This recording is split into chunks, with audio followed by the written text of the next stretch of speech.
Hello viewers, welcome to train your brain. और जैसा कि आप जानते हैं, इस क्लास में हम करते हैं पॉलिटी के लास्ट लेक्चर में हम कर रहे थे मूल अधिकार, फंडामेंटल राइट्स को कंप्लीट कर रहे थे। हमने आर्टिकल नंबर 28 तक कंप्लीट कर लिया था। आज हम करने वाले हैं संस्कृति एवं शिक्षा संबंधी अधिकार, जो कि हमें आर्टिकल नंबर 29 और 30 में दिए गए हैं। तो आर्टिकल नंबर 29 और 30 में क्या दिया गया है? हमें संस्कृति एवं शिक्षा संबंधी जो भी हमारे राइट्स हैं उनके बारे में बताया गया है, यानी कि कल्चरल एंड एजुकेशनल राइट्स के बारे में। तो चलिए देख लेते हैं आर्टिकल नंबर 29। आर्टिकल नंबर 29 क्या कहता है? हम इसे कह सकते हैं अल्पसंख्यकों के हितों का संरक्षण। अल्पसंख्यक कौन होते हैं? अल्पसंख्यक वे होते हैं जो संख्या में कम होते हैं। ये हमारे भारत में दो तरह से हो सकते हैं, भाषा के आधार पर और एक धर्म के आधार पर। यानी कि मान लीजिए हिंदू धर्म को मानने वाले लोग जैसे कि कम हैं जहाँ पर, तो वो अल्पसंख्यक में आ जाएंगे। अगर मुस्लिम धर्म को मानने वाले लोग उस एरिया में कम हैं तो वो अल्पसंख्यक में आ जाएंगे। जैसा कि हमारे यहाँ आप देखते हैं, हिंदू लोग मेजॉरिटी में हैं एंड मुस्लिम लोग माइनॉरिटी में हैं, तो वो माइनॉरिटी में चले जाते हैं, अल्पसंख्यक में चले जाते हैं, जिनकी संख्या कम होती है धर्म के आधार पर। ऐसे ही भाषा के आधार पर भी होता है कि एक क्षेत्र में उस भाषा को बोलने वाले लोग अगर कम होते हैं तो वो भाषाई अल्पसंख्यक में चले जाते हैं। ठीक है, तो हमारे भारत में दो तरह से अल्पसंख्यक को माना गया है, एक भाषा के आधार पर और दूसरा धर्म के आधार पर। तो आर्टिकल नंबर 29 क्या कहता है? आर्टिकल नंबर 29 कहता है अल्पसंख्यकों के हितों के संरक्षण की बात करता है। हमारा आर्टिकल नंबर 29 क्या कहता है? अल्पसंख्यकों के हितों का संरक्षण। अल्पसंख्यकों के हितों का संरक्षण। जो भी अल्पसंख्यक है उनके हितों के संरक्षण की बात करता है हमारा आर्टिकल नंबर 29। लेकिन आप इसी को आगे देखते हैं, आर्टिकल नंबर 29 का क्लॉज 1, उसमें कहा गया है नागरिकों की बात। नागरिकों के एक अनुभाग की बात की गई है जिसमें कि अल्पसंख्यक भी आते हैं और बहुसंख्यक भी आते हैं। तो देख लेते हैं हम आर्टिकल नंबर 29 का क्लॉज 1। क्लॉज 1 क्या कहता है? नागरिकों के अनुभाग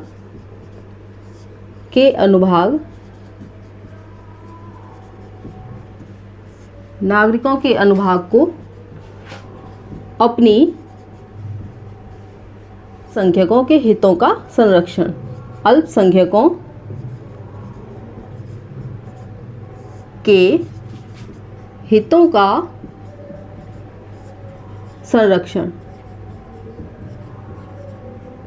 जो भी अल्पसंख्यक है उनके हितों के संरक्षण की बात करता है हमारा आर्टिकल नंबर 29।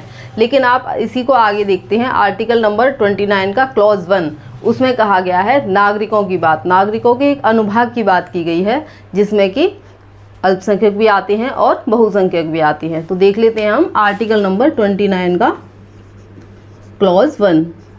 क्लॉज 1 क्या कहता है? नागरिकों के अनुभाग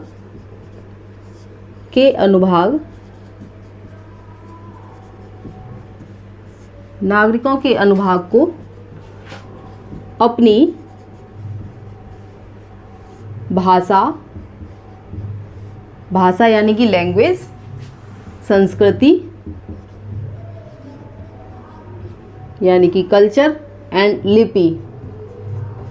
लिपि जो भी स्क्रिप्ट है उसको, लिपि को बनाए रखने का अधिकार है।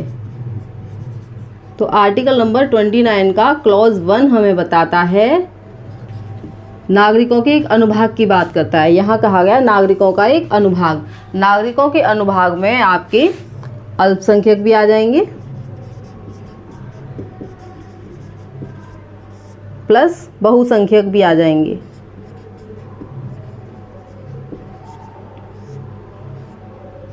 ओके, तो आर्टिकल नंबर 29 का क्लॉज 1 हमें बताता है नागरिकों के एक अनुभाग को अपनी भाषा, संस्कृति और लिपि को बनाए रखने का अधिकार है। ये कहता है हमसे आर्टिकल नंबर 29 का 1। इसमें नागरिकों के अनुभाग से मतलब है इसमें अल्पसंख्यक भी शामिल हैं और बहुसंख्यक भी शामिल हैं। आगे हम देखते हैं आर्टिकल नंबर 29 का क्लॉज 2। आर्टिकल नंबर 29 के क्लॉज 2 में हमें बताया गया है कि जो भी संस्थान राज्य के द्वारा वित्त पोषित होंगे, यानी कि राज्य से उनको सहायता दी जा रही होगी, ऐसे मतलब गवर्नमेंट एड पर चल रहे होंगे जो, उनमें भाषा, मूलवंश, जाति, इनके आधार पर भेदभाव नहीं किया जा सकता। यानी कि हम ये नहीं कह सकते कि आपको प्रवेश नहीं मिलेगा, जैसे कि कुछ ऐसी भाषा उनकी अलग है तो उस भाषा के आधार पर, उन जाति के आधार पर, मूलवंश के आधार पर, उन धर्म के आधार पर हम उनको भेदभाव नहीं कर सकते। ये कहता है हमारा आर्टिकल 29 का क्लॉज 2। आर्टिकल नंबर 29, इसे भी देख लेते हैं। आर्टिकल नंबर 29 का क्लॉज 2 ये कहता है राज्य वित्त पोषित, राज्य द्वारा वित्त पोषित संस्थान धर्म, मूलवंश, भाषा, जाति के आधार पर भेदभाव नहीं कर सकती।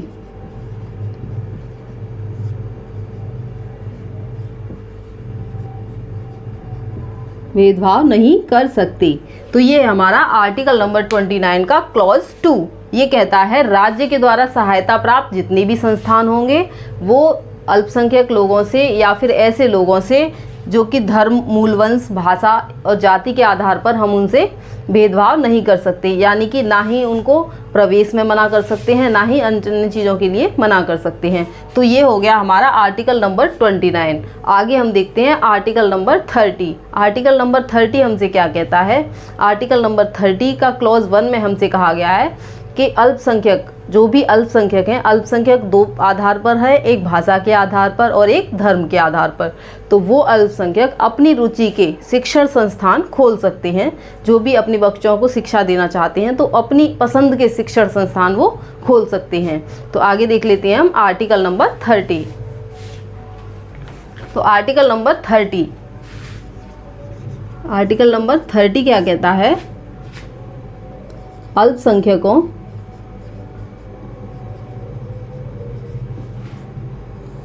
को अपनी पसंद के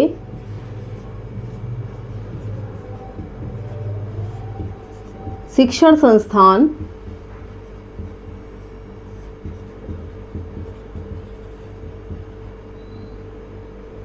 खोलने का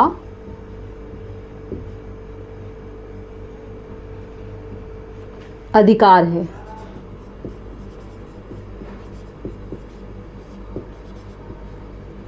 में ये कहा गया है कि जो भी अल्पसंख्यक हैं वो अपनी पसंद का अलग अलग शिक्षण संस्थान खोल सकते हैं। जरूरी नहीं है कि वो उन्हीं शिक्षण संस्थानों में पढ़ें जो बहुसंख्यकों के लिए उपलब्ध हैं। वो चाहें तो अपनी पसंद का अलग एक शिक्षण संस्थान खोल सकते हैं जो भी उनको पसंद हो।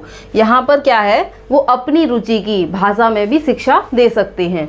तो यहाँ पर एक चीज़ और है, अपनी रुचि की भाषा में शिक्षा दे सकती हैं, भाषा में शिक्षा प्रदान कर सकते हैं।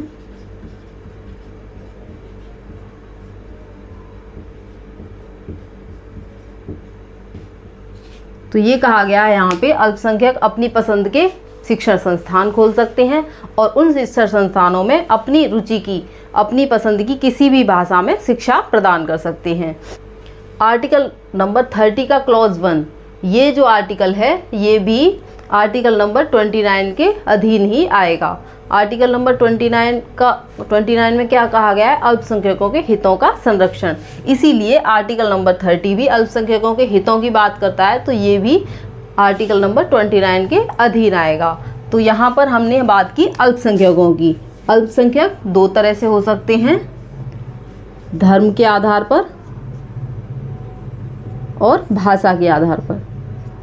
इस बात को याद रखेंगे अच्छे से। हमारे इंडिया में अल्पसंख्यक दो तरह से होते हैं, एक धर्म के आधार पर और दूसरे भाषा के आधार पर। उन दोनों की यहाँ बात की जा रही है कि वो अपनी पसंद के शिक्षण संस्थान खोल सकते हैं और वहाँ पर अपनी पसंद की किसी भी भाषा में वो शिक्षा प्रदान कर सकती हैं।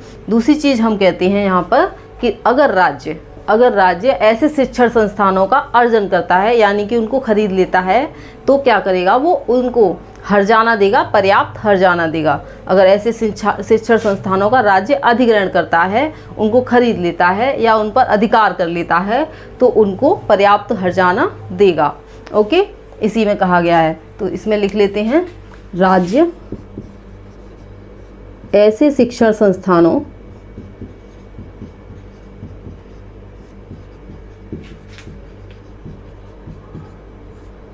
के अर्जन मतलब अधिग्रहण, अर्जन पर पर्याप्त हर्जाना देगा।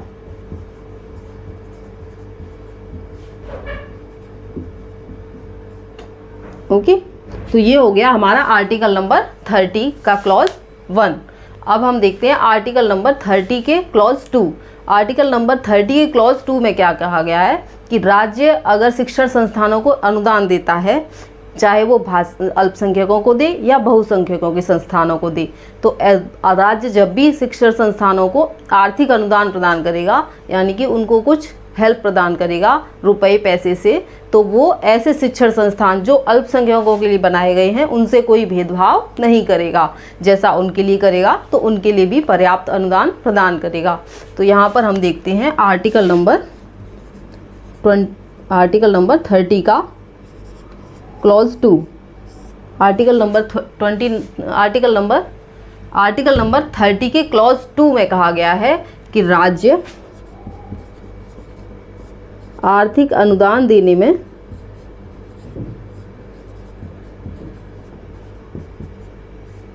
प्रदान करने में कोई भेदभाव नहीं करेगा।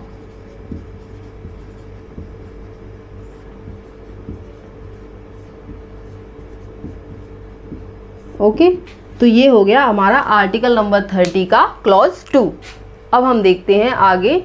हमने आर्टिकल नंबर 29 और 30 को कंप्लीट कर लिया है, जो कि हमको दिया गया है अल्पसंख्यकों के हितों का संरक्षण, यानी कि संस्कृति और शिक्षा संबंधी जो भी अधिकार थे हमने आर्टिकल नंबर 29 और 30 में कंप्लीट कर लिए। अब हम फर्दर आगे देखने वाले हैं आर्टिकल नंबर 31। आर्टिकल नंबर 31 किसकी बात करता है? आर्टिकल नंबर 31 हमारा एक मूल अधिकार हुआ करता था, जो कि अब हटा दिया गया है।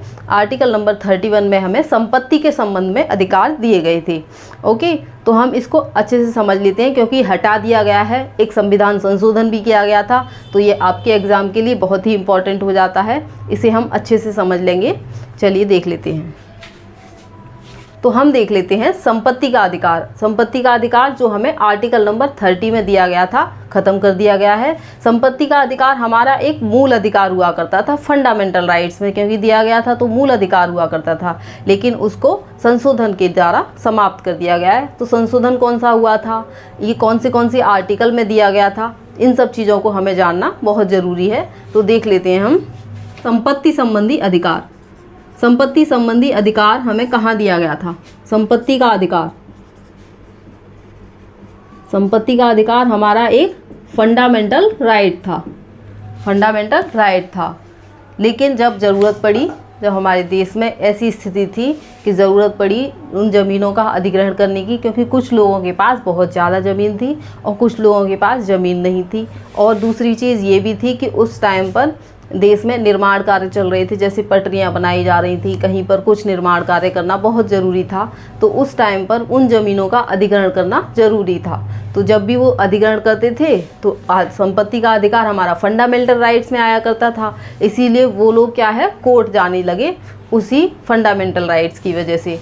तो इसीलिए संपत्ति के अधिकार को हमें मूल अधिकारों से हटाकर कानून के अधिकार में रखना पड़ा। तो फंडामेंटल राइट्स में हमें संपत्ति के संबंध में अधिकार दिए गए थे। और कहाँ कहाँ दिए गए थे? तो हमें दो जगह पर संपत्ति का अधिकार देखने को मिलता है। एक तो 19(1) के F में देखने को मिलता है, दूसरा हमें मिलता है आर्टिकल नंबर 31 में। तो यहाँ हमें दो जगह संपत्ति के संबंध में अधिकार मिलते हैं। इन दोनों अधिकारों को समाप्त कर दिया गया। और वो कौन सा संविधान संशोधन था? वो था 44वां संविधान संशोधन 1978। इसको लिख लेते हैं हम 44th संविधान संशोधन, 44वां संविधान संशोधन 1978। इसके द्वारा संपत्ति के अधिकार को समाप्त कर दिया गया। इसे संपत्ति का अधिकार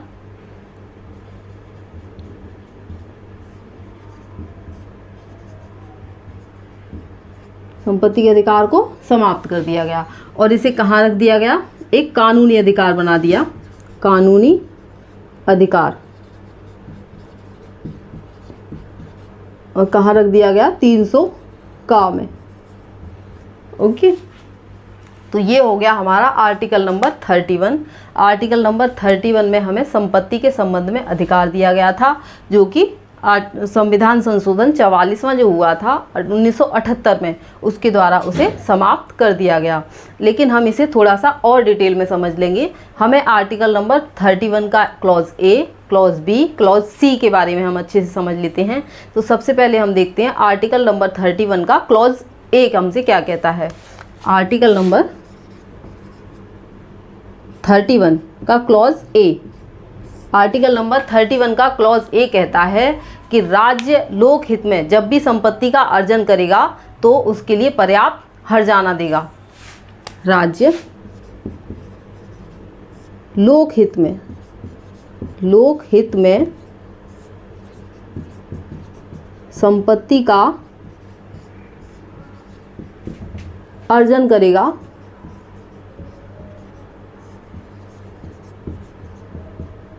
तो यहाँ पर पर्याप्त हर्जाने की बात की गई है, यानी कि पर्याप्त हर्जाना देगा। तो पर्याप्त हर्जाना प्रदान करेगा। ओके, ये दिया गया है हमें 31 के क्लॉज ए में कि राज्य लोक हित में जब भी संपत्ति का अर्जन करता है तो उसके लिए पर्याप्त हर्जाना देगा। इसके अलावा हम देखते हैं एक संविधान संशोधन हुआ था, 17वां संविधान संशोधन 1964 में हुआ था। इसमें कृषि भूमि के अर्जन की बात की गई थी, यानी कि कृषि ऐसी भूमि जो कृषि योग्य है, अगर उसका अर्जन राज्य करता है तो उसके लिए भी उसे पर्याप्त हर्जाना प्रदान करना होगा। ये हुआ था हमारा 17वां संविधान संशोधन। 17वां संविधान संशोधन, 17वां संविधान संशोधन हमसे कहता है कि कृषि योग्य भूमि के अधिग्रहण के अर्जन के लिए इसके लिए भी पर्याप्त हर्जाना देना होगा। ओके, तो ये हो गया हमारा आर्टिकल नंबर 31 का क्लॉज ए, जो हमसे कहता है कि राज्य अगर लोक हित में संपत्ति का अर्जन करता है तो उसके लिए पर्याप्त हर्जाना देगा। और इसी में एक संविधान संशोधन किया गया था, 17वां संविधान संशोधन। ये कब किया गया था? 1964 में, 1964 में, 1964 में ये 17वां संविधान संशोधन जो हुआ था, इसमें कहा गया था कि कृषि योग्य भूमि, जो भी कृषि योग्य भूमि है, उसका अर्जन अगर राज्य करता है तो उसको पर्याप्त हर्जाना प्रदान करेगा। दूसरा हम देखते हैं आर्टिकल नंबर 31 का क्लॉज बी। आर्टिकल नंबर 31 का क्लॉज बी हमसे कहता है कि नवी अनुसूची से संबंधित जो भी विषय होंगे वो जुडिशियल रिव्यू से बाहर होंगे, यानी कि उन पर न्यायिक समीक्षा नहीं की जा सकती, उनको हम कोर्ट में लेकर नहीं जा सकते, जो भी नवी अनुसूची से संबंधित विषय होंगी। तो नवी अनुसूची में क्या दिया गया है ये भी जानना आपके लिए ज़रूरी है। तो हम देखते हैं अब नेक्स्ट आर्टिकल नंबर 31 का बी। अब हम देखते हैं आर्टिकल नंबर 30 के क्लॉज बी में। आर्टिकल नंबर 31 का क्लॉज बी। आर्टिकल नंबर 31 के क्लॉज बी में नवी अनुसूची की बात की गई है। नवी अनुसूची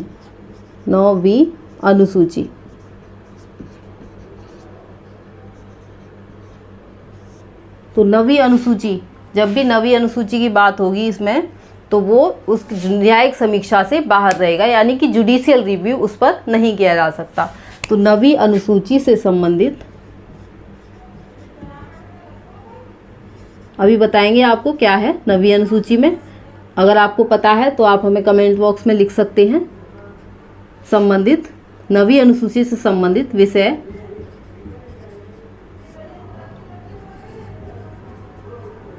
न्यायिक समीक्षा से बाहर होंगी। न्यायिक समीक्षा मतलब जुडिशियल रिव्यू से बाहर होंगी। ओके, तो हम देखते हैं यहाँ आर्टिकल नंबर 31 के क्लॉज बी में कहा गया है कि नवी अनुसूची हमारी भूमि सुधार से संबंधित है। भूमि सुधार से संबंधित है, जिसमें कि लोगों की भूमि को अर्जित किया जा रहा था या जिसके पास भूमि नहीं थी उसे भूमि प्रदान की जा रही थी। तो नवी अनुसूची उसी के बारे में बात करती है। तो यानी कि नवी अनुसूची का प्रयोग करते हुए जब भी भूमि का अधिग्रहण कर लिया जाएगा या उसको अर्जित कर लिया जाएगा तो उसके लिए न्यायिक समीक्षा नहीं की जा सकती, आप कोर्ट नहीं जा सकते, जुडिशियल रिव्यू से बाहर रहेगा वो जो भी विषय नवी अनुसूची से संबंधित होगा। नवी अनुसूची क्या है? हमारी भूमि सुधार से संबंधित है। ओके, अब हम देख लेते हैं आर्टिकल नंबर 31 का क्लॉज सी। आर्टिकल नंबर 31 का क्लॉज सी हम देख लेंगे। अब आर्टिकल नंबर 31 का क्लॉज सी हमसे कहता है कि आर्टिकल नंबर 39 का क्लॉज बी और क्लॉज सी, इनके अंतर्गत अगर राज्य कोई विधि या कानून बनाता है तो हम उसको इस आधार पर चुनौती नहीं दे सकते कि वो हमारे फंडामेंटल राइट्स यानी कि आर्टिकल नंबर 14 और आर्टिकल नंबर 19 का उल्लंघन है। तो क्या दिया है आर्टिकल नंबर 39 के क्लॉज बी में, आर्टिकल नंबर 39 के क्लॉज सी में, ये भी हमें पता होना ज़रूरी है। आर्टिकल नंबर 39 कहाँ मिलता है हमें? DPSP, आगे आप पढ़ेंगे नीति निर्देशक तत्व तो उनमें दिया गया है, उनको आप डिस्कस कर लेंगे। तो उसी के बारे में हमें आर्टिकल नंबर 31 के क्लॉज सी में दिया गया है। यहाँ कहा गया है आर्टिकल नंबर 39 का क्लॉज बी, आर्टिकल नंबर और आर्टिकल नंबर 39 के क्लॉज सी के अंतर्गत राज्य यदि कोई विधि या कानून बनाता है तो उसे इस आधार पर चुनौती नहीं दी जा सकती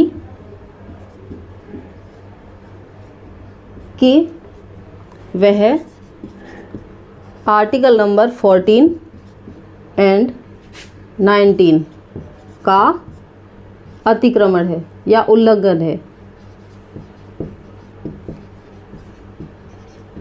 ये दोनों हमारे फंडामेंटल राइट्स में दिए गए हैं। आर्टिकल नंबर 14 में क्या दिया गया है, आर्टिकल नंबर 19 में क्या दिया गया है, तो उसके बारे में आप हमें कमेंट बॉक्स में लिख सकते हैं। हम देख लेते हैं आर्टिकल नंबर 31 का क्लॉज सी। इसमें क्या कहा गया है कि अगर आर्टिकल नंबर 39 का क्लॉज बी, आर्टिकल नंबर 39 की क्लॉज सी, इनके अंतर्गत अगर राज्य कोई विधि बनाता है, कोई कानून बनाता है, तो उसे इस आधार पर चुनौती नहीं दी जा सकती कि वो हमारी फंडामेंटल राइट्स आर्टिकल नंबर 14 और आर्टिकल नंबर 19 का उल्लंघन है, चुनौती नहीं दी जा सकती। इस बात को याद रखेंगे। ओके, तो ये हमारा आर्टिकल नंबर 31 का क्लॉज सी। अब यहाँ देख लेते हैं हम आर्टिकल नंबर 39 के क्लॉज बी और सी में क्या दिया गया है। तो आर्टिकल नंबर 39 क्लॉज बी में क्या दिया गया है, आर्टिकल नंबर 39 के क्लॉज सी में क्या दिया गया है, ये भी आपको पता होना चाहिए। तो आर्टिकल नंबर 39 का क्लॉज बी हमें कहता है कि लोक हित में राज्य जो है समान वितरण प्रदान करेगा, जो भी संसाधन होंगे उनके समान वितरण को सुनिश्चित करेगा। ये हमें 39 के क्लॉज बी में कहा गया है। और 39 के क्लॉज सी में क्या कहा गया है, संकेंद्रण, यानी कि जो भी धन और संसाधन है उनका संकेंद्रण होने से राज्य रोकेगा। मतलब एक ही जगह पर उन संसाधनों को केंद्रित होने से रोकेगा, संकेंद्रण रोकेगा। यहाँ पे समान वितरण की बात की गई है और यहाँ पे संकेंद्रण को रोकने की बात की गई है, यानी कि धन संपत्ति उन चीज़ों के संकेंद्रण को रोकेगा, सभी में समान वितरण प्रदान करेगा। तो ऐसी इन विधि के अंतर्गत अगर राज्य कोई विधि बनाता है, कोई कानून बनाता है, तो उसे इस आधार पर चुनौती नहीं दी जाएगी कि वो आर्टिकल नंबर 14, आर्टिकल नंबर 19 का उल्लंघन है। तो हमने आज कर लिया आर्टिकल नंबर 29, आर्टिकल नंबर 30 और उसके बाद हमने आर्टिकल नंबर 31 में संपत्ति के अधिकार जो थे हमारे उनको पढ़ लिया हमने, जो कि अब समाप्त कर दिया गया है और अब एक कानूनी अधिकार बन चुका है, आर्टिकल नंबर 300 का में रख दिया गया है। ओके, नेक्स्ट क्लास में हम फर्दर जो बचे हुए हमारे मूल अधिकार हैं उनको भी कंप्लीट कर लेंगे। तो बने रहेंगे आगे फर्दर क्लासेस के लिए। Thanks for watching train your brain.